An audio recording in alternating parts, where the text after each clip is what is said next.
समय की हमें हमें समय की कदर करनी है, हमें मूल्यवान बनाना है समय को। हमें आज, मैं इंक्लूडेड मैं आप सभी के बीच अपने आप को भी ले रहा हूं, क्या हम अपने समय को सही जगह पे इन्वेस्ट कर रहे हैं? हमारे पास 24 घंटे होते हैं, हमारी क्लोजिंग 7 दिन की है, 7 दिन हमारे पास होते हैं, 24 घंटे हमें पर डे मिलते हैं। क्या वो 24 घंटे को हम सही जगह पे इन्वेस्ट करते हैं? मैं आंसर जानना चाहता हूं आप सभी का, फिर आगे बढ़ेंगे। No sir, yes sir. तो मैक्सिमम दोस्तों के जो आंसर है ना वो नो में है। जब हमें पता है कि हमारा समय सबसे ज्यादा बेशकीमती है, मूल्यवान है, और उस समय को हम सही जगह पे इन्वेस्ट नहीं कर रहे, तो हम करते क्यों नहीं है? तो ये बड़ी सोचने की बात है ना। हमें पता भी है कि हमारा समय सही जगह पे नहीं लग रहा है, पर फिर भी हम उसको सही जगह पे लगाना नहीं चाहते या लगा नहीं पा रहे, तो उसके पीछे कारण क्या है? आज इस कारण को हमें ढूंढना है। देखिए, रेनिटस वेलनेस को ज्वाइन करने के पीछे आप सभी का कोई ना कोई मकसद है। मेरा भी मकसद था, आज भी है, आपका भी मकसद है, एक पर्पस है, एक ड्रीम है, एक विजन है, जहां तक आप जाना चाहते हो। और हम यहाँ पे देख रहे हैं कि मेघराज सर, हम सबसे पहले सर को बधाई देंगे क्योंकि कल सर ने अपने नए घर के अंदर शिफ्ट किया है। तो सर, मेघराज सर को बहुत बहुत बधाई। आप चैट बॉक्स में सर को बधाई दे सकते हैं। तो हम मेघराज सर को देखते हैं कि मेघराज सर ने 3-3.5 करोड़ का बंगलो बनाया, 50 लाख की फॉर्च्यूनर गाड़ी ली। बराड़ सर को देखते हैं कि वो भी अपना बंगलो बना रहे हैं, वो भी 50 लाख की गाड़ी लेकर आए। लखविंदर सर को हम देखते हैं कि वो लगभग एक साथ 2 से सवा 2-2.5 करोड़ की गाड़ियां लेकर आए हैं और इतना लग्जरी शानदार बंगलो बनाया और लग्जरी लाइफस्टाइल को एंजॉय कर रहे हैं। सब कुछ हमारे सामने है, हम देख रहे हैं, हमें दिख रहा है सब कुछ, पर फिर भी हम अपने समय की वैल्यू नहीं कर रहे। हमें चाहिए तो सब कुछ, पर उस चाहत को पूरा करने के लिए जो काम करने हैं, जो रिस्पॉन्सिबिलिटीज लेनी है, जो एफर्ट्स लगाने हैं, जो लर्निंग्स करनी है, वो हम नहीं कर रहे। तो हमें आज पहली सीख ये लेके जानी है कि हमें अपने समय की कदर करनी है। समय बहुत ज्यादा इंपॉर्टेंट है। आगे जैसे जैसे सेशन बढ़ेगा सारी चीज आपको क्लियर हो जाएगी कि मैं किस पॉइंट्स के ऊपर बात कर रहा हूं। तो समय बहुत ज्यादा इंपॉर्टेंट है। आपका एक एक सेकंड सही जगह पे लगना चाहिए। एक एक सेकंड आपको अपना पूरा समय लर्निंग्स और मेहनत, एफर्ट्स, कर्म के ऊपर लगाना है। अगर आप रेनिटस वेलनेस में फुल टाइमर है, तो फुल टाइमर का मतलब होता है कि आपको चाहे रात को 12 बजे भी कॉल आ जाए, 11:30 भी कॉल आ जाए, तो हमें उस समय उसका रिप्लाई करना है, उसके लिए अवेलेबल रहना है, रेडी रहना है। हम किसी जॉब में नहीं है, हम बिजनेसमैन है, एंटरप्रेन्योर है, हमारा खुद का बिजनेस है। और जो बिजनेसमैन होते हैं वो 24 घंटे रेडी रहते हैं। तो हमें क्या करना है? रेडी रहना है, अपने समय की कदर करनी है। हम यहाँ पे टाइम इक्वल टू मनी के ऊपर काम कर रहे हैं कि हम अपने समय को बढ़ाना चाहते हैं यहाँ पे। और समय को बढ़ाने के लिए आपको पर्टिकुलर टाइम आप नहीं दे सकते किसी को। बहुत सारे साथी लिखते हैं कि मैं 8 बजे के बाद, या मैं उनके स्टेटस के ऊपर देखता हूँ या कई बार उनकी प्रोफाइल के अंदर देखता हूँ कि आप 10 बजे से लेके मुझे 6 बजे तक कॉल कर सकते हैं, अवेलेबल हो। तो बाकी समय आप क्या कर रहे हो?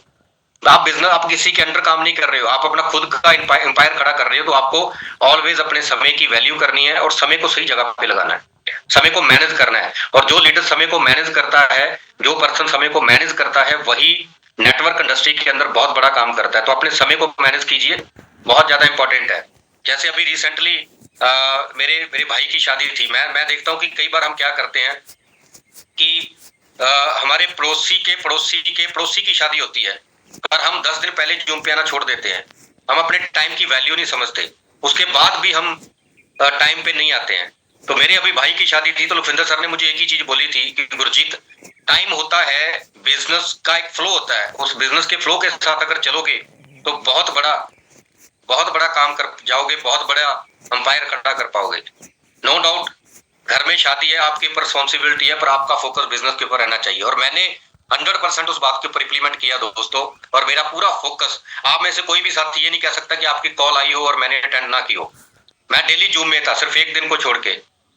एक दिन भी ऐसा नहीं था कि जूम मैंने खुद स्टार्ट किया। क्यों? क्योंकि मैंने रिस्पॉन्सिबिलिटी ली, मैंने समय की वैल्यू को जाना, मैंने अपने मेंटर्स को सबमिशन अपने मेंटोर की सबमिशन में आया। तो हमें अपने समय की वैल्यू करनी है, अपने सीनियर अपने मेंटोर के सबमिशन में रहना है, क्योंकि जो आपसे आगे है ना, अचीवमेंट्स में जो आपके आगे है, जो आपको सिस्टम में डायरेक्शन दे रहा है, हमें अपने आप को समर्पित करना है 100% उनको। अपना दिमाग नहीं लगाना। मैं बहुत सारे दोस्तों को कहता हूं कि वो अपना दिमाग लगाते हैं। मैं देखता हूं बहुत सारे दोस्तों को, अगर किसी भी सीनियर ने बोल दिया कि आपने ऐसा नहीं ऐसे करना है, तो वो उसमें दिमाग लगाते हैं। सर ऐसा नहीं होता। हमेशा एक चीज बोली जाती है, Lakhwinder sir, Meghraj sir, Brar sir, या जितने भी हमारे सीनियर लीडर हैं, की बात कहते हैं कि जो दिखता है वो बिकता है। जो दिखता है वो बिकता है। नेटवर्क इंडस्ट्री का ये एक स्लोगन है कि जो दिखता है वो बिकता है। पर फिर भी बहुत सारे हमारे ऐसे दोस्त हैं कि जो दिखाना नहीं चाहते, वो आगे आना नहीं चाहते, वो फ्रंट में आना नहीं चाहते। वो कहते हैं कि मेरी टीम आएगी। टीम तब तक नहीं आएगी जब तक आप नहीं आएंगे। तो आप अपनी जिम्मेवारी, अपनी रिस्पॉन्सिबिलिटी को समझिए और समय की कदर कीजिए। और नेक्स्ट चीज क्या है कि हमारी लाइफ में जितने भी हम यहाँ पे हैं, जो भी ह्यूमन है, समय हमेशा हमारे अनुकूल नहीं होता, टाइम हमेशा हमारे अनुकूल नहीं होता। कई बार जो स्थितियां होती हैं वो हमारे विपरीत होती है। विपरीत परिस्थितियों के अंदर बहुत सारे लोग कहते हैं ना कि बुरे समय में बहुत सारे जो लोग होते हैं वो टूट जाते हैं, और बहुत सारे लोग ऐसे होते हैं जो रिकॉर्ड तोड़ देते हैं। तो हमें डिसाइड करना है कि हम कौन है। हम टूटने वाले हैं या रिकॉर्ड तोड़ने वाले हैं। तो जब भी विपरीत परिस्थितियां आपके जीवन में है, उसको अनुकूल बनाइए, उसको अपने आप के अकॉर्डिंग उन परिस्थितियों को ढालिए। उसमें आपको करना क्या होता है, उस टाइम में हम गलती क्या करते हैं, हम सभी गलती क्या करते हैं, हम दूसरों को ब्लेम करते हैं कि मेरी अपलाइन की वजह से ये हो गया, मेरी टीम ने काम नहीं किया। अगर क्लोजिंग बहुत अच्छी की तो मैंने बहुत अच्छा एफर्ट लगाया, अगर क्लोजिंग अच्छी नहीं जा रही तो मेरी टीम ने काम नहीं किया, उसने फोन नहीं उठाया। तो ये हम ब्लेमिंग एटीट्यूड में आ जाते हैं। तो हमें ब्लेमिंग एटीट्यूड में नहीं आना है। हमें क्या करना है, हमें अपने उस टाइम को यूटिलाइज करना है। जब परिस्थितियां आपके फेवर में नहीं है, उस समय आपको मेहनत ज्यादा करनी है, उस समय आपको लर्निंग्स ज्यादा करनी है। मैं एक स्टोरी आपको बताना चाहता हूं कि जब अभी बात चल रही थी कि कुछ रामायण की बात कर रहे थे हमारे माइकल जी, तो मैं महाभारत की एक बात आपको सुनाना चाहता हूं कि जब पांडवों को वनवास हुआ था, यानी कि विपरीत परिस्थितियां उनके जीवन में आई थी, उस समय उनके पास दो रास्ते थे। पहला रास्ता क्या था कि वो कोसते रहते, ब्लेमिंग करते रहते, जिन्होंने वो टाइम उनके ऊपर, जिनकी वजह से वो टाइम आया। जहां उनके पास दूसरी परिस्थिति ये थी कि वो अपने आप को मजबूत बनाते। तो उन्होंने क्या किया, उन्होंने सेकंड ऑप्शन को चूज किया। उस परिस्थितियों के अंदर उन्होंने क्या किया, उन्होंने अपना सर्कल, अपना रिलेशनशिप बढ़ाया, अपने आसपास के जो लोग थे, जो राजे महाराजे थे, उनके साथ अपना सर्कल, अपना रिलेशन बिल्ड किया। उसी टाइम उन्होंने अपना पूरा दिमाग ध्यान पे लगाया, अपनी प्रैक्टिस की, अपनी शक्ति को बढ़ाया। क्योंकि वो जो परिस्थितियां थी वो विपरीत थी, क्योंकि वो महलों में रहने वाले जब जंगलों में रहे, और जंगलों में रह के उन्होंने अपनी शक्ति को और बढ़ाया, अपने ध्यान को और लगाया, अपने माइंडसेट को और मजबूत किया, जो शायद वो महलों में रह के ना कर पाते।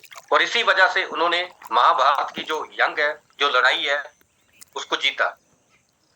अगर वो सोच लेते कि हमारे भाइयों की वजह से, जहां उनके जैसे एक मामा श्री थे, उनकी वजह से, जहां उनके ताया श्री की वजह से ये परिस्थिति हमारे जीवन में आई, और उसको दोष देते रहते, तो वो कभी भी हम उनका नाम ना ले रहे थे यहाँ पे, और आज सदियों तक उनको याद किया जाएगा। तो ऐसे ही जब विपरीत परिस्थितियां हमारे जीवन में आती है, उस समय ब्लेम मत कीजिए, किसी की गलतियां मत निकालिए, खुद की गलतियां देखिए कि मैंने कौन सी गलती की जिस वजह से ये टाइम मेरे ऊपर आया, और उस गलती से सीखिए। अपने पास्ट को कभी ब्लेम नहीं करना। मैं बहुत सारे दोस्तों को देखता हूँ, वो अपने पास्ट को ब्लेम करते रहते हैं। मेरे साथ 1 साल पहले वो पर्सन था, अगर उसको वो ऐसे ना बोलता तो वो ऐसा कर जाता। ऐसा कभी नहीं होता। जो चला गया, जो नहीं करना चाहता, उसके ऊपर फोकस मत कीजिए।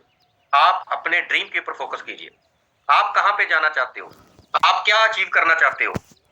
इंडिया के अंदर कहते हैं कि पानी की कमी हो सकती है, खाने की कमी हो सकती है, ऑक्सीजन की कमी हो सकती है पर लोगों की कमी नहीं होगी कभी। 150 करोड़ से ज्यादा लोग हैं हमारे देश में। ये तो वो है जो जो एक काउंटिंग है, पर मेरे ख्याल से इससे भी कहीं ज्यादा है। आप क्यों एक दो चार लोगों के ऊपर ठहर जाते हो? अपना ज्यादा लोगों तक अपने बिजनेस को, अपनी अपॉर्चुनिटी को लेके जाओ, डायरेक्ट स्पॉन्सरिंग ज्यादा करो, ज्यादा लोगों से मिलो, जिससे आपका बिजनेस बड़ा होगा। और जो निकल गया उसके बारे में सोचने का, जो टाइम निकल गया उसके बारे में सोचने का कोई फायदा नहीं है। पास्ट को कभी भी ब्लेम मत कीजिए।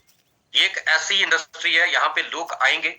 मैं पीछे एक मैंने एक बहुत अच्छी चीज मेरे ध्यान में आई, मैं आपको थोड़ा सा बताना चाहता हूँ। एक स्टोरी है जहाँ एक छोटा सा एक विचार है जो आपको मैं बताना चाहता हूँ। कहते हैं कि जब एक लड़ाई लगती है ना, जब एक जंग होती है, एक लड़ाई होती है, तो उस लड़ाई के अंदर मान लीजिए अगर 100 लोग हैं, उसमें से 10 लोग ऐसे होते हैं जिनके होने ना होने से कोई फर्क नहीं पड़ता। वो होंगे तब भी चलेगा, वो नहीं होंगे तब भी चलेगा, यानी कि उनके होने ना होने से कोई फर्क नहीं पड़ता। 80% लोग ऐसे होते हैं जिन्होंने उस जंग के अंदर शहीद होना होता है, मतलब वो मरने के लिए आए हैं, वो शहीद होंगे, मरेंगे वो। 10% लोग ऐसे होते हैं जो अपनी शक्ति, अपनी समर्था लगाते हैं और वो योद्धा होते हैं। और वो 10 लोगों में से भी एक सेनापति होता है जो उन 100 लोगों को साथ लेके चलता है। तो हमें यहां से एक सीख लेनी है। इस स्टोरी से मुझे बहुत बड़ी सीख मिली कि आप इकलौते हो, आप अकेले हो, आप वो योद्धा हो जो अपने सपनों को, अपनी मंजिल को हासिल कर सकते हो। जिस दिन आपका नजरिया ऐसा हो गया ना, आप अपने पूरे ग्रुप को, अपनी पूरी टीम को साथ लेके बढ़ोगे। आपको पता होना चाहिए, ये क्लैरिटी आपको होनी चाहिए। तो मुझे क्लैरिटी मिली कि यार सच में नेटवर्क मार्केटिंग भी ऐसी चलती है। नेटवर्क मार्केटिंग छोड़िए, जीवन ऐसे चलता है। पर हम कई बार अपना विजन क्लियर नहीं कर पाते और छोटी छोटी चीजों के अंदर फंस के रह जाते हैं। तो यहां से आपको एक सीख लेनी है। मैं कल भी किसी लीडर से बात कर रहा था, तो उनका कहना था कि सर मैं तो कॉल करता हूं, मेरी टीम कॉल नहीं करती, मेरी टीम कॉलिंग नहीं करती जूम के लिए। कॉलिंग आपको ही करना है, योद्धा कौन हो? आप ही। अगर टीम के भरोसे रहोगे तो कभी भी बड़ा बिजनेस नहीं कर पाओगे। आपको खुद कैपेबल बनना है। जब आप कैपेबल बनोगे, जब आप योद्धा बनोगे, आपकी टीम में से निकल के कुछ लोग आएंगे जो आपके जैसे आपको कॉपी करेंगे। जैसे मैंने मेघराज सर को देखा, सर की वर्किंग को देखा कि सर दूर दूर जाके वर्किंग कर रहे हैं। कभी सर यूपी जाते हैं, कभी हिमाचल जाते हैं। तो कुछ टाइम पहले आपने सभी ने देखा है कि सर का जो लगातार वर्किंग था, वो घर रहते ही नहीं थे। तो मेरे अंदर भी एक कॉन्फिडेंस आया, एक विश्वास आया, यार मैं भी ऐसे कर सकता हूँ। तो मैंने भी उस चीज को धीरे धीरे करना स्टार्ट किया और उसके जो रिजल्ट है वो मुझे मिलने स्टार्ट हुए। तो ऐसे ही जब आप फ्रंट पे आओगे, जब आप योद्धा बनोगे, तो आपकी टीम से कुछ लोग आपको कॉपी करेंगे, आपके जैसे बनेंगे, जिससे आपकी जो अचीवमेंट्स हैं वो बड़ी होंगी। तो आज से हमें क्या करना है? हमें किसी को ब्लेम नहीं करना, खुद के ऊपर विश्वास करना है। नेक्स्ट जो पॉइंट ये है कि हमें अपना कॉन्फिडेंस बिल्ड करना है। नेटवर्क इंडस्ट्री, रेनेटस वेलनेस कॉन्फिडेंस का बिजनेस है। आपके पास नॉलेज ज्यादा होगी, कम होगी, चलेगा। आप अच्छे बोल सकते हैं, नहीं बोल सकते, चलेगा। पर अगर आपका कॉन्फिडेंस लो है ना, तो आप इस इंडस्ट्री में बड़ा काम नहीं कर पाएंगे। तो कॉन्फिडेंस बिल्ड करना है हमें अपना। अपना कॉन्फिडेंस आपका इतना हाई होना चाहिए, ओवर कॉन्फिडेंस भी नहीं होना, इतना हाई होना चाहिए कि जब आप किसी से मिले तो सामने वाले को देख के लगे यार ये सच में ड्रीमर है, अगर मैं इसके साथ चलूंगा, इसके साथ जुड़ जाऊंगा तो मेरे भी सपने पूरे हो जाएंगे।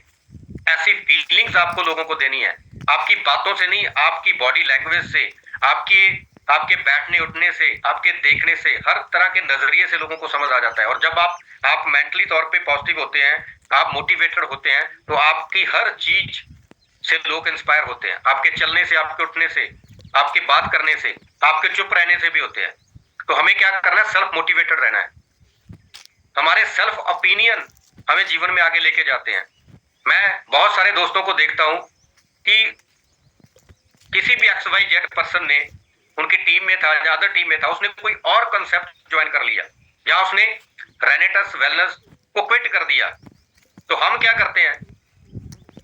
सभी की बात नहीं कर रहा, कुछ ऐसे हमारे साथी हैं वो डीमोटिवेट हो जाते हैं कि सर उसने क्यों छोड़ दिया।